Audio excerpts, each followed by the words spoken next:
Hi everyone, and welcome back to my channel. If you're new here, hi, I'm Georgina, and on this channel we talk openly and honestly about endometriosis, women's health, and navigating that often confusing journey of trying to understand your body. Today's video is a little bit different, but also really important. We're going to be talking about Endometriosis UK, more specifically sharing real personal stories from people who are living with endometriosis. Because sometimes the most powerful way to understand something is to hear it directly from the people experiencing it. So first, let's take a deeper look at what Endometriosis UK actually is. Endometriosis UK is the leading charity in the UK dedicated to supporting people affected by endometriosis. And when I say supporting, I don't just mean in one way. I mean across multiple areas that are all incredibly important when you're dealing with a condition like this. They provide trusted, evidence-based information about endometriosis, which is so important because there is so much misinformation online. When you're trying to figure out what's going on with your body, it's very easy to fall into a spiral of Googling symptoms and ending up more confused than where you started. So, having a source that is reliable, clear, and focused specifically on endometriosis can make a huge difference. But they don't just provide information. They also offer direct support to individuals, which includes things like a helpline where you can speak to trained volunteers, support groups where you can connect with others who understand, and online communities where people can share experiences and advice. And I think that part is incredibly powerful, because one of the hardest parts of dealing with endometriosis, especially if you're undiagnosed or newly diagnosed, is feeling alone, feeling like no one around you truly understands what you're going through. And that's where organisations like Endometriosis UK step in. They create a sense of community. They remind you that there are other people out there who get it. They also play a really important role in raising awareness, because even now, endometriosis is still widely misunderstood. There are still people being told that their pain is normal. Still people are waiting years for a diagnosis. People are not being taken seriously. And awareness is a huge part of changing that. Endometriosis UK works to educate the public, improve understanding, and push for better recognition of the condition. They're also involved in advocacy and campaigning, which means they're actively working to improve healthcare systems, reduce diagnosis times, and ensure people get the care they need. And that's something that often happens behind the scenes, but it has a real impact, because change doesn't just happen on an individual level. It also has to happen at a system level.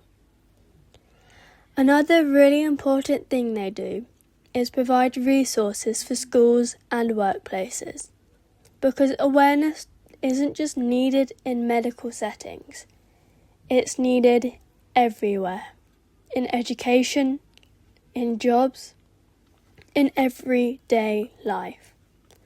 So overall, Endometriosis UK is not just an information source. It's a support system, an advocate, a community, and a voice for people who are often not heard.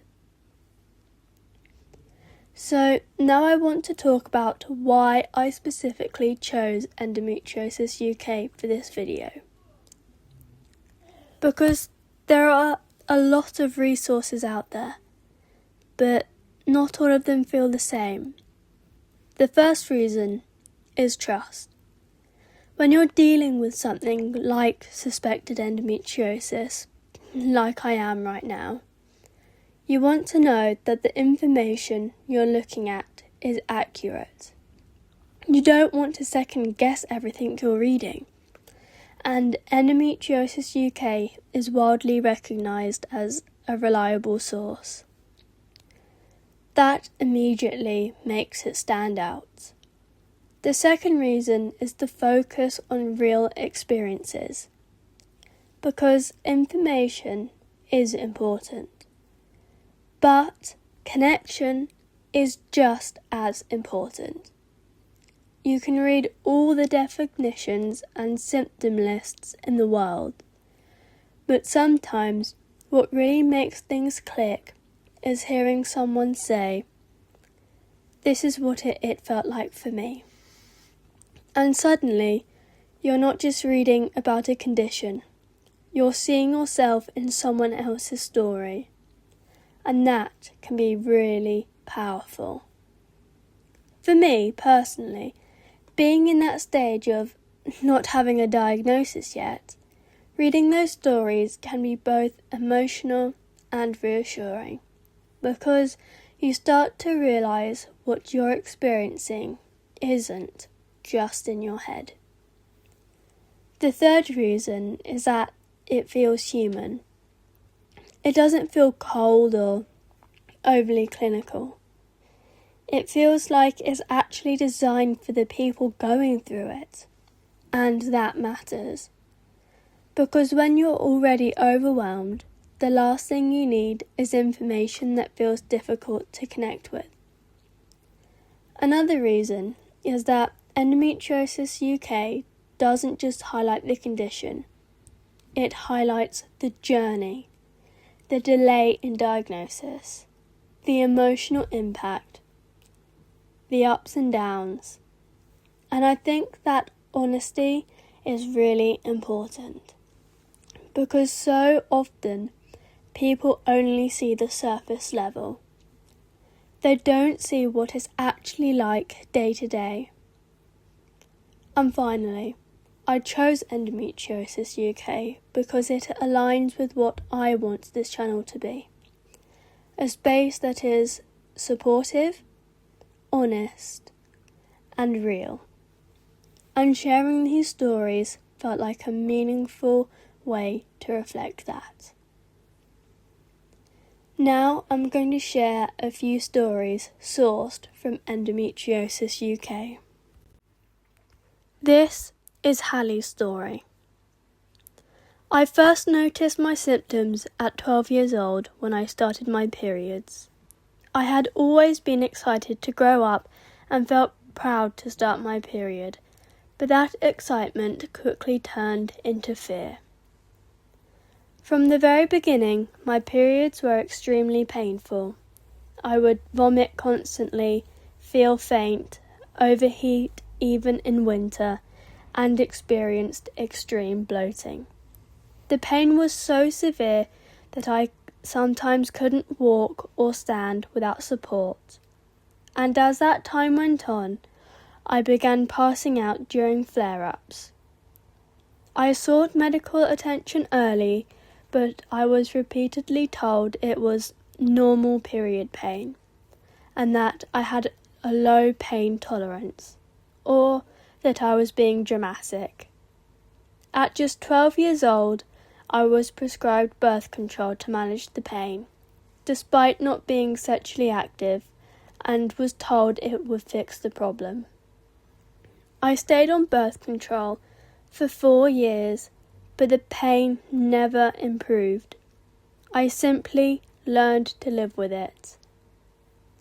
Over the next 6 years, I had multiple GP appointments, hospital visits, blood tests, scans, and MRIs, yet I was often told I was too young to have endometriosis and that some girls just have bad periods.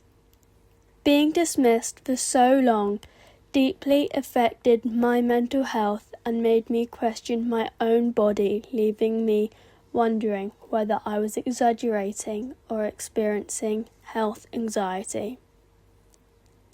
At 16, after getting my first job, I began saving money to see a private specialist because I felt I had no other choice. I was finally listened to. After undergoing a laparoscopy 2 years later, I was finally diagnosed with endometriosis 6 years after my symptoms began. Receiving the diagnosis was strangely relieving. After 6 years of being unheard, it validated everything I had experienced. Endometriosis has impacted my education, work, and mental well-being, forcing me to plan my life around flare-ups and pain. But it has also made me determined to raise awareness. No one should be made to feel that severe pain is just part of being a woman. If your pain is not being taken seriously, don't give up. You know your body better than anyone. We deserve to be believed. We deserve better research. And we deserve faster diagnosis. Endometriosis is not just a bad period, and speaking about it is how change begins. This is Emma's story. I was around 12 when I started getting a range of symptoms such as pain and bloating, and I remember thinking I was being dramatic about it, just not really understanding what was going on with my body. My mum was always a big advocate for me. She knew my symptoms were not normal and took me to see a GP at the first opportunity. But I was missing so much time that it was just a kind of routine that happened every month. I couldn't be at school when I was on my period. I usually missed about 2 days every month for my whole school career, which was 168 days in total. That's just 12 days short of an entire academic year. I always got the line from PE teachers that exercise would make me feel better, which it absolutely doesn't. I know that it is something that works for some people, but I literally cannot do anything when I'm on my period. I remember that if it ever came during the school day, I had a feeling of impending doom. I had difficulty concentrating at school if I was there during a period, though usually I would just have to go straight home as I normally throw out from the pain. I had searched my symptoms online, like why my period pain's so bad, and I eventually came across endometriosis. I remember not knowing how to say it and mentioning it the first time that I saw a GP, but it was never something that was ever really taken into consideration until a lot later on because I was so young. Now, there does seem to be a greater awareness about endometriosis, but when I was school age, I felt like I was battling something that no one really knew about, and I myself didn't really know. It really affected my self-esteem, thinking that I was being dramatic about it or that it actually wasn't really that bad.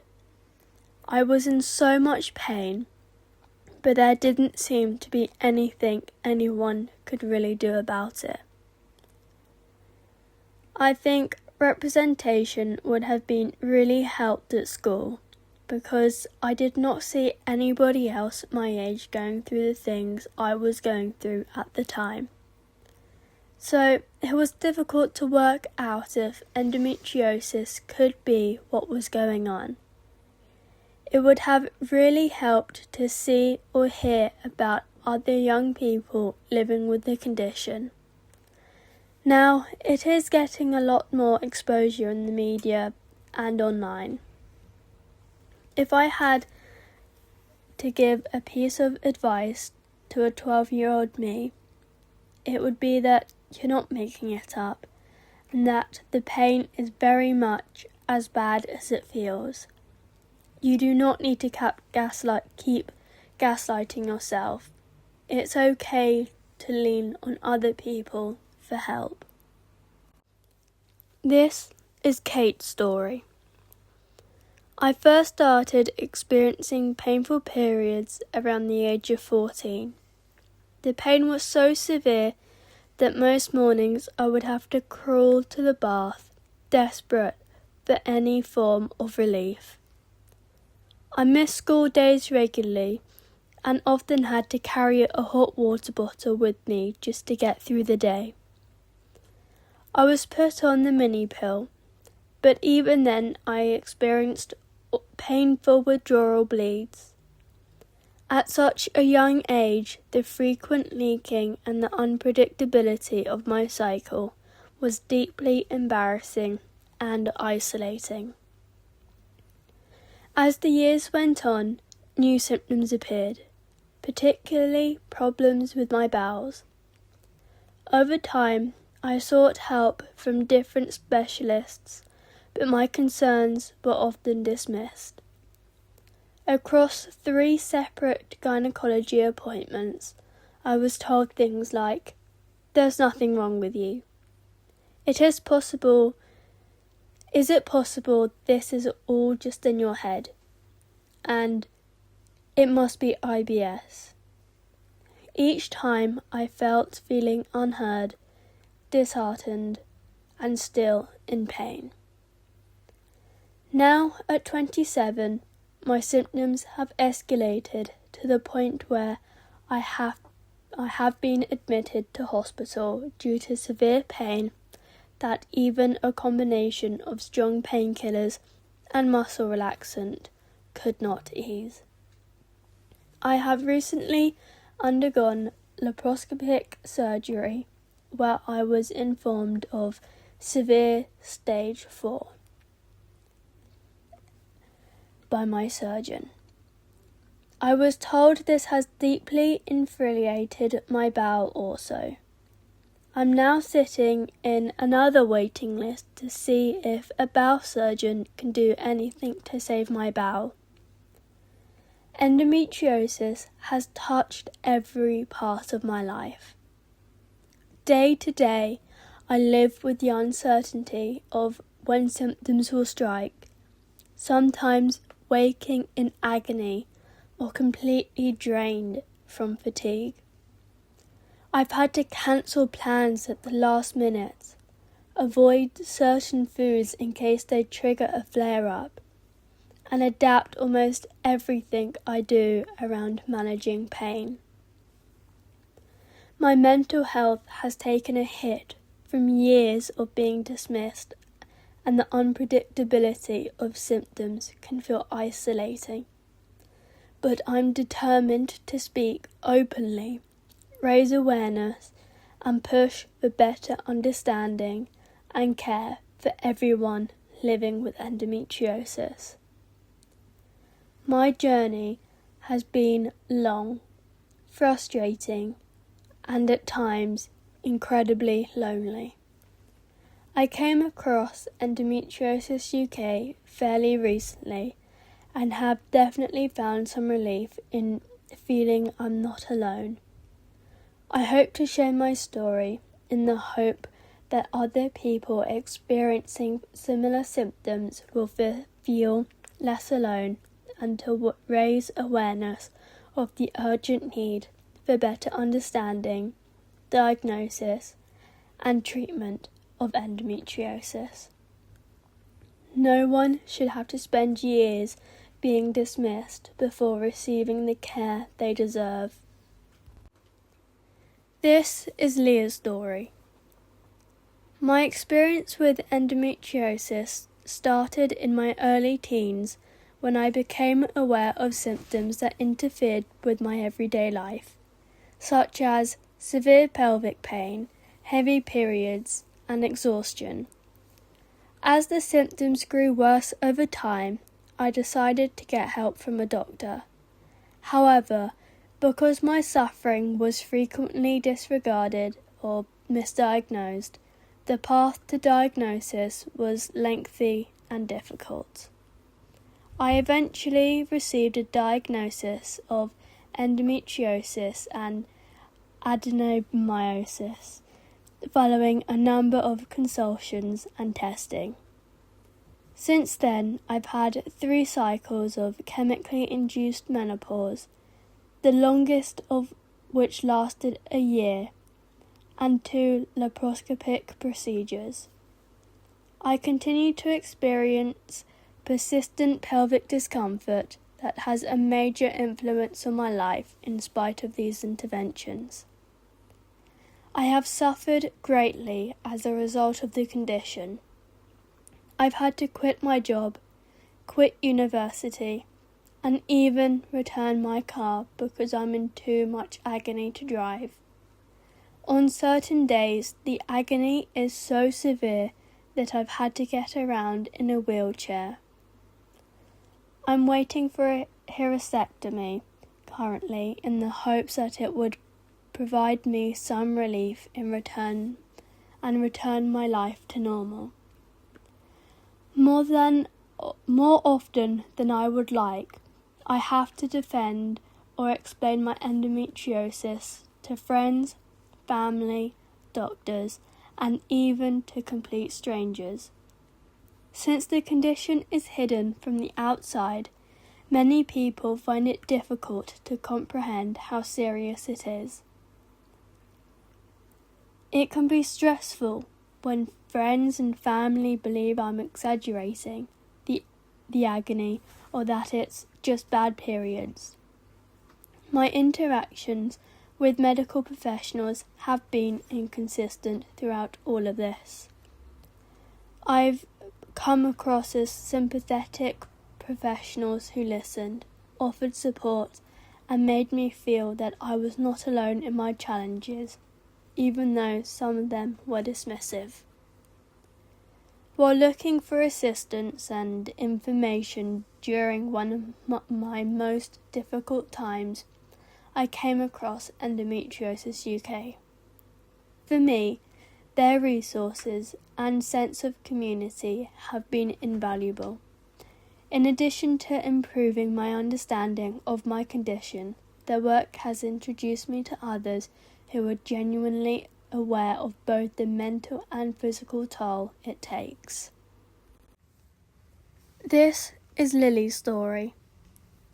I first started experiencing symptoms when I started my period at the age of 14, and after a couple of months, my mum took me to the GP because she was worried that what I was experiencing was not normal. However, back then, we just had to accept their answer of painful periods are normal and you should just try the contraceptive pill. So I did just that and stayed on the pill for around 9 years. My periods during this time were still pretty painful and heavy, but less damaging than before.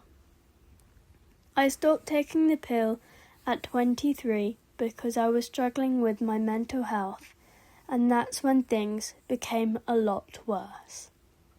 My periods returned to how they were before, but even more painful, and other horrible symptoms: vomiting, fainting, fatigue, etc. And so I went to the GP again. This time I saw a different, female GP, and it made the world of difference.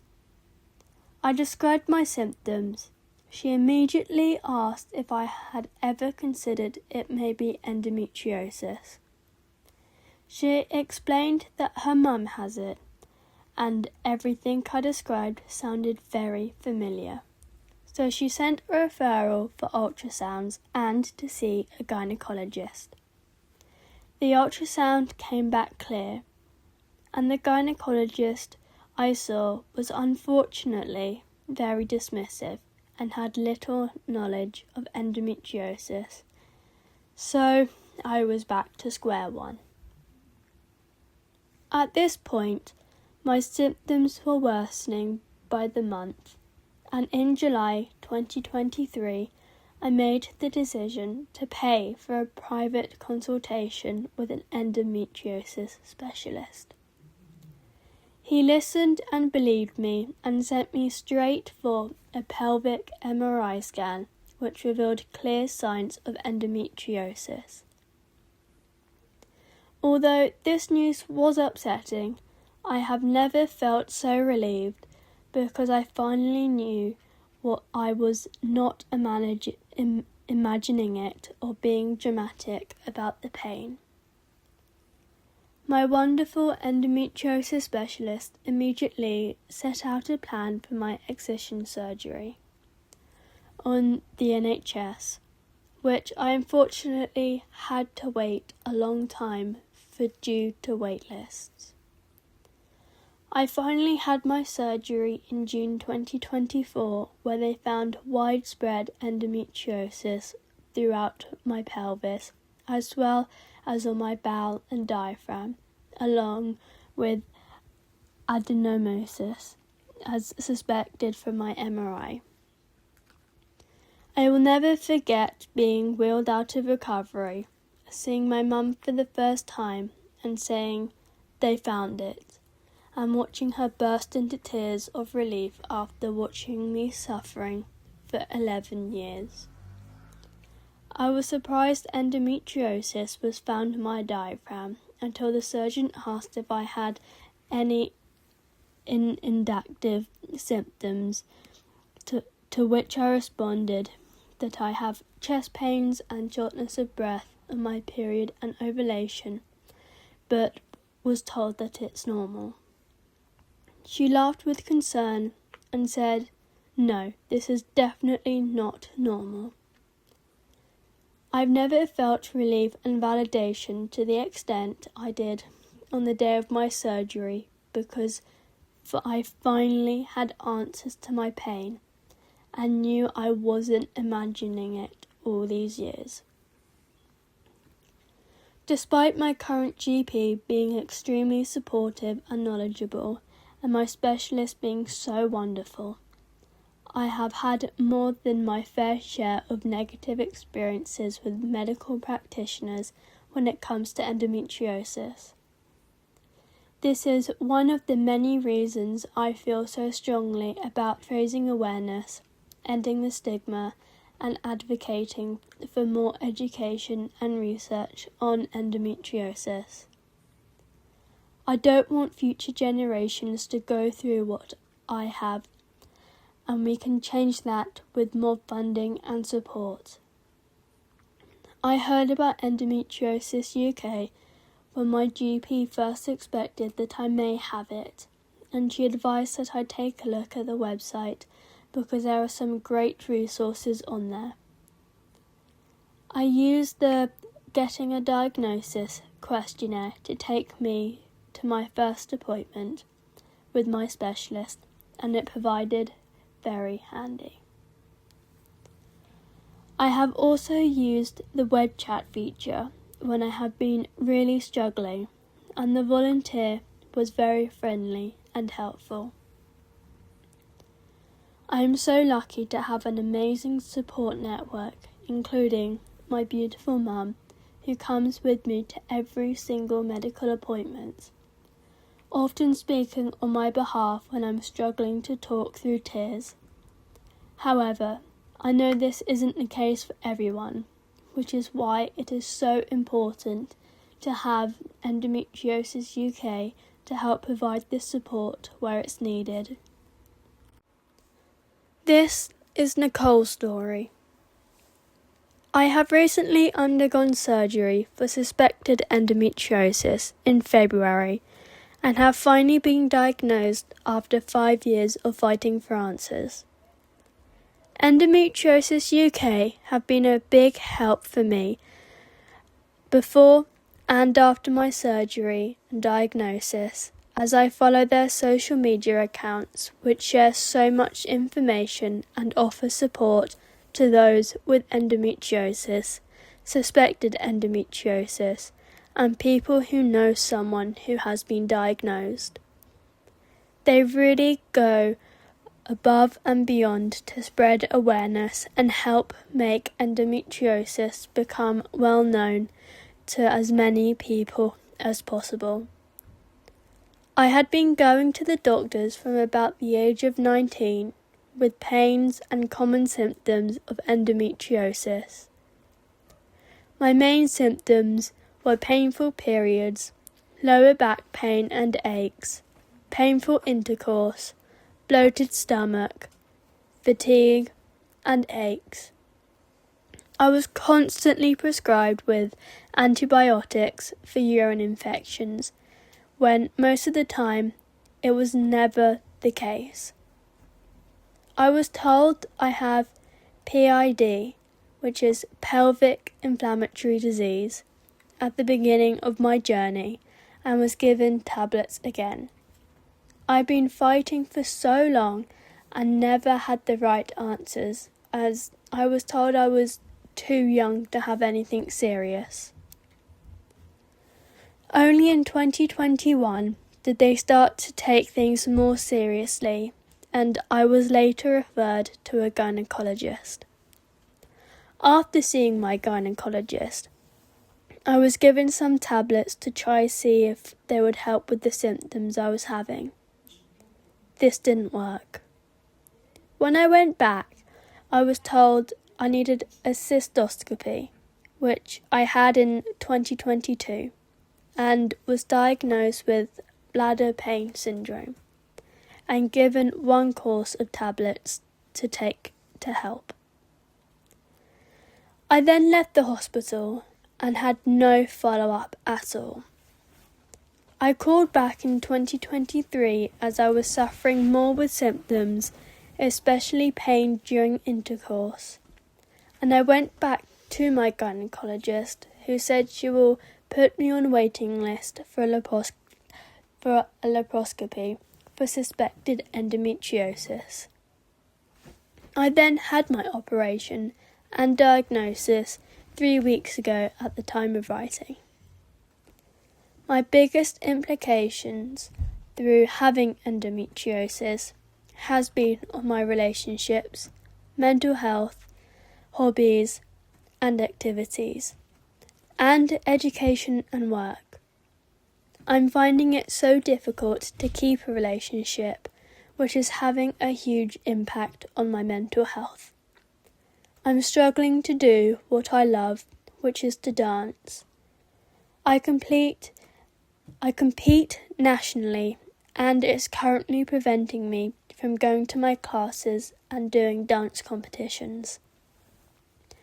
My work life is affected also, as I'm having time off work, which is having a negative impact.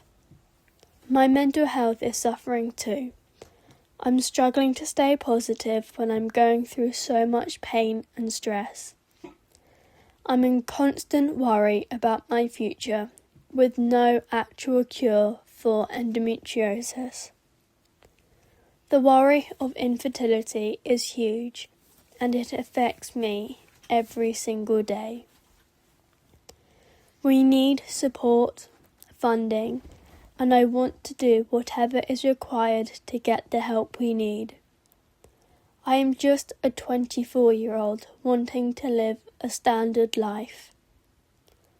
To others out there, it is important to remember that you know your own body and not to be afraid to fight for the answers you need.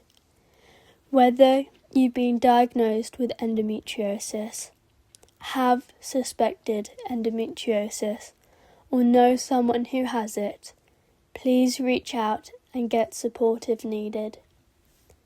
It's still fresh for me, and I have found it extremely useful reaching out through Endometriosis UK. This is Bonnie's story. It's 2019 and I've secured my dream job after redundancy and feel on top of the world, only to later discover that it wasn't meant to be.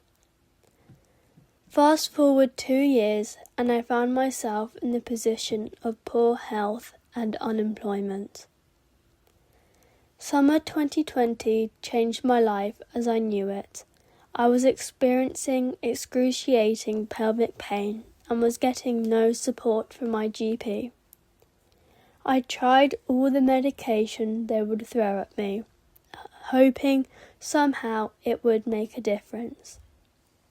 I had always experienced painful periods, but this was next level.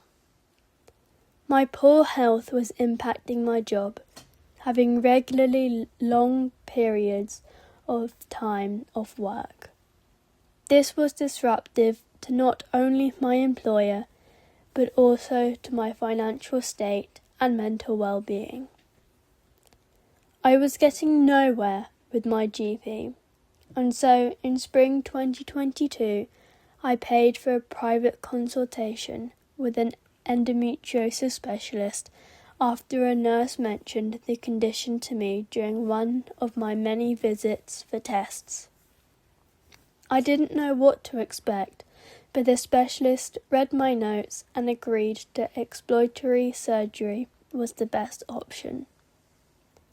Prior to surgery, I found myself off work again and was in a bad way. I could hardly move. I was in that much pain and was pleading with the GP for stronger painkillers. Between March and my surgery in May, I tried everything I could. Nothing took the pain away. I was bedridden most days and I had no quality of life. My surgery day came and I was glad to get some answers. I received my diagnosis of endometriosis and finally felt like I had an explanation for the worst 2 years of my health to date. However, I found a little relief post-surgery and was still off sick from work. The financial stress is something you can't comprehend until you're in the thick of it. You don't plan to be sick. Yet, here I was running out of statutory sick pay, heading towards signing on for benefits. I was suddenly reliant on my partner's income, and we struggled to make ends meet. I'm the type of person who likes their finances in order, but having to call multiple companies to make payment plans, choosing between fueling your car for some freedom from your own front room or eating the food you want certainly changes your gratitude for the small things in life. After 7 months off sick, I recognised the need to decide what's best for me with my health in mind. Sadly, I left the job of my dreams in pursuit of something more manageable for my overall well-being. In January 2023, I started a new job in youth work. If it wasn't for endometriosis last year, I would have been more of a struggle than it already was. Through my local support group, I have met some incredibly wonderful, strong, determined people who have made me realise that all is not lost. I owe a lot to the group and the group leader, Vicky, for their support over the past year. While I still navigate the stormy seas of this condition, I am much more optimistic about whatever happens next, as I'm not doing it alone. Listening to these stories really shows just how complex and personal this condition can be. Every single person's journey is different. Different symptoms, different timelines, different paths to getting answers. But at the same time, there are so many shared experiences. Feeling dismissed, feeling confused, feeling like you have to explain your pain over and over again. And I think that's why videos like this and platforms like Endometriosis UK are so important, because they bring those experiences together. They remind people that what they're going through is real, and that they're not the only ones feeling this way. If you're watching this and you saw yourself in any one of these stories, whether it's the symptoms, the frustration, the long wait for answers, I just want to say your experience is valid, even if you don't have a diagnosis yet. Even if you're still trying to figure things out, what you're feeling matters, and you deserve to be listened to. For me, personally, being in that stage of suspecting endometriosis, hearing stories like these has been both emotional and reassuring. Emotional, because you realise it reminds you how many people have struggled for so long. But also reassuring, because it reminds you that you're not imagining things. And that clarity, even a little bit of it, can make such a difference. If there's one thing I hope you take away from this video, it's this. You are not alone, and there are people out there who understand, who care, and who are working to make things better. If you'd like, I really encourage you to check out Endometriosis UK and explore more of these stories for yourself. And if you feel comfortable, I'd love to hear from you in the comments. Have you had a similar experience? Is there a story that really resonated with you? Let's create a space where we can talk about this openly and support each other. If this video helped you, even a little bit, don't forget to like, subscribe, and follow along for more videos. Take care of yourself, listen to your body, and I'll see you in the next video.